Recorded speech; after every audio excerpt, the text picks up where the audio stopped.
Oi galerinha, bom dia, boa tarde, boa noite. Deixa eu dar uma dica pra vocês. Eu fiz um reparo esses dias sobre o G9 Power que não estava carregando, tá? Eu não tenho esse procedimento gravado, eu acabei resolvendo isso muito rápido e eu não tenho imagens do procedimento, porém eu tenho algumas fotos e eu vou tentar explicar pra vocês quais foram os testes que eu fiz para chegar até esse diagnóstico e de que forma vocês podem proceder aí caso vocês recebam aparelhos com esse mesmo sintoma, tá? Esse aparelho aqui especificamente falando, é um aparelho que vem de lojista, tá? Ele recebeu o aparelho para fazer a troca da frontal. Quando ele foi fazer os testes, ele percebeu que o aparelho estava com um pouco de bateria ainda, estava ligando, porém o aparelho não estava carregando, tá? Ele percebeu que conforme ele movimentava o aparelho em determinados setores, o aparelho oscilava, a hora carregava, a hora não, mas em princípio não estava carregando. Por fim, a bateria acabou descarregando e ele não conseguiu mais fazer carregar e acabou vindo para mim esse aparelho, tá? Eu tenho aqui a placa dele, tá? Deixa eu abrir para vocês as imagens, como eu não tenho vídeo. O que acontece? Esse aparelho ele vem no formato de placa e subplaca, tá? O conector de carga dele é um tipo C, que seriam essas plaquinhas aqui que normalmente vocês compram. São plaquinhas paralelas, a gente já tem todo aquele histórico de que vem componente faltando. Normalmente, se ele volta a carregar, não funciona o microfone. Se funciona o microfone, ele dá problema no sinal de rede. Então, o que eu sempre falo quando me trazem aparelhos é que eu vou manter a plaquinha original no aparelho, caso ainda seja a placa original. Sempre deem prioridade por manter a plaquinha original do aparelho, para evitar esse tipo de problemas, ou com microfone, ausência de sinal ou qualquer outro problema, até mesmo na parte de proteção ali do circuito de carga. Normalmente eu mantenho a placa original e faço a troca só do conector, tá?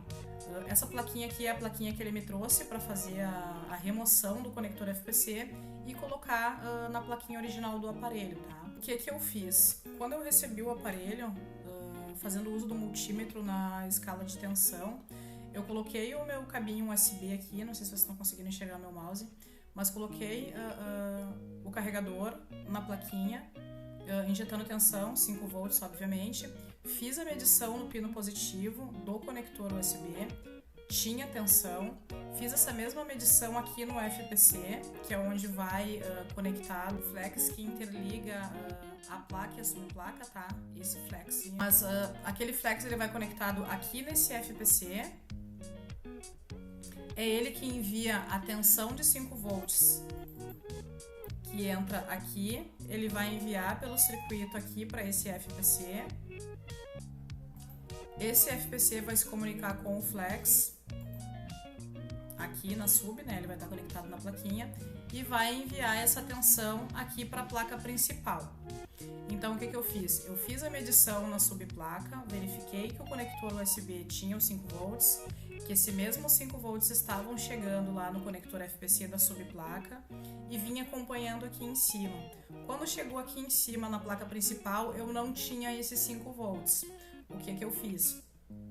Removi o FPC e iniciei a inspeção visual. A minha placa principal não tinha problema nenhum no conector FPC da placa. Fiz as medições e as aferições no flex FPC, então tanto subplaca quanto placa principal estavam ok, porém o meu flex, o FPC do flex, ele estava com solda fria, tá? Obviamente, quem tiver fornecedor perto pode fazer a substituição desse FPC, tá? Tem que tomar um pouquinho de cuidado com um FPC paralelo, pode ser que ele venha com problema, tá? Mas basicamente seria isso, fazer a substituição. Caso vocês identifiquem esse problema no flex ou no FPC, vocês podem trocar esse flex. Ou no meu caso, o que eu fiz? Como era uma placa de lojista, ele tinha me trazido só a plaquinha e foi diagnosticado que o problema não era o conector tipo C que estava com problema, e sim o flex, liga a placa e a subplaca. Na inspeção visual eu identifiquei o seguinte, ó, eu tenho a imagem aqui para vocês. As laterais do conector FPC é onde eu tenho a tensão maior, é onde eu tenho 5 volts. Aqui, se vocês observarem, ela tá com solda fria, tá? Por isso essa intermitência, que conforme eu movimentava o aparelho, ora ele dava tensão, ora não dava, ora ele carregava, ora não. Justamente por isso. É bem comum de acontecer isso com aparelhos da linha A também. Vocês vão pegar esse tipo de problema no A20, A30, a linha A toda demonstra esse problema. Esse aqui no caso é um da Motorola. Então foi feito isso, tá? Foi feito as medições com o multímetro, foi identificado que eu tinha tensão quando injetava tensão via conector USB, tinha tensão no meu FPC da subplaca, mas não tinha tensão chegando lá na minha placa principal. O conector FPC estava íntegro, não tinha nenhum problema, não tinha oxidação, não tinha solda fria, porém foi identificado nas duas extremidades do conector FPC, que no FPC, do lado onde está escrito main, então foi identificado que essa solda fria, ó, se vocês verificarem aqui, tá trincado esse pino, tanto esse quanto os dois lados do FPC estavam com a mesma solda fria, ele tá no ar aqui. Foi acrescentado solda em pasta e um pouquinho de fluxo pastoso. Eu só vim com o ferro 350 graus, dei um toquinho e fiz a ressolda. Mas basicamente seria isso, essa dica não foi a dica de hoje. Não foi em formato de vídeo, mas é para deixar para vocês essa dica, caso vocês tenham esse tipo de problema. Então às vezes a gente tem medo de pegar certos reparos para fazer. O pessoal se assusta muito com conector tipo C, é difícil de fazer e não sei o que e tal. Nem sempre é o conector o problema, tá? Eu tenho um outro vídeo que eu vou subir pro canal agora nos próximos dias, também falando sobre isso. Às vezes a gente acaba não pegando o reparo com medo de fazer determinados procedimentos, mas nem sempre você vai precisar fazer esse procedimento. No outro caso, não foi preciso também fazer a troca do conector de carga, e nesse caso aqui também deu entrada para que eu fizesse a troca do conector de carga, e o problema não era conector de carga, tá? Era apenas uma solda fria no FPC do flex que interliga a placa e a subplaca.